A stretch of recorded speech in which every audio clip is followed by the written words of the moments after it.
Now moving on to the news of Cyclone Ditwa, a quick update on its impact closer home before we take you across Southeast Asia and Sri Lanka, which remains among the worst hit regions.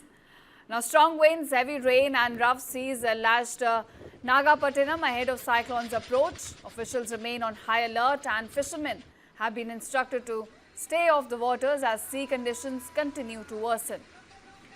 Now in Rameshwaram, continuous rainfall for over 2 days has severely affected daily life.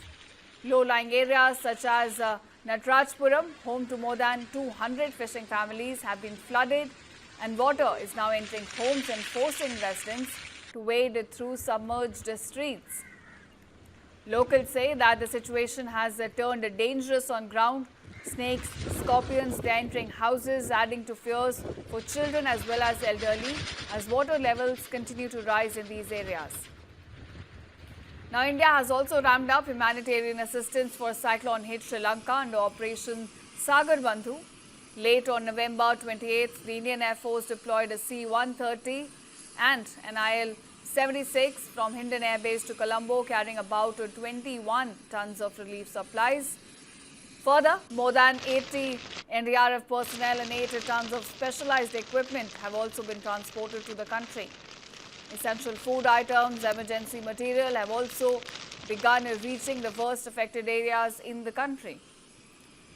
Meanwhile, the toll from Cyclone Ditwa continues to rise sharply across the region. If we talk about Sri Lanka, at least 153 people have been killed and 191 still remain missing. And over 78,000 residents have been evacuated to nearly 800 relief centers. Most of them have been set up in school. Now, in the past 24 hours, some districts even recorded 300 millimeters of rain, triggering devastating floods and landslides. Sri Lankan Air Force visuals show some dramatic rescues. Personnel getting airlifted was stranded, in fact, from rooftops. And this as floods continue to inundate eastern and central provinces of the country.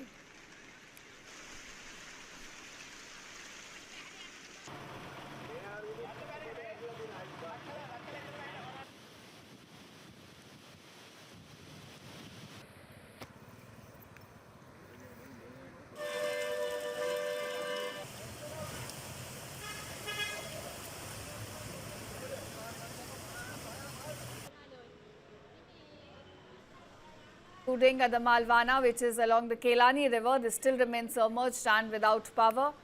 Rescue boats, they are continuing to evacuate families, while thousands of police, Navy, Army, all of them have been deployed in the rescue ops. They are clearing roads and distributing food and essential material to the families who have been impacted by this.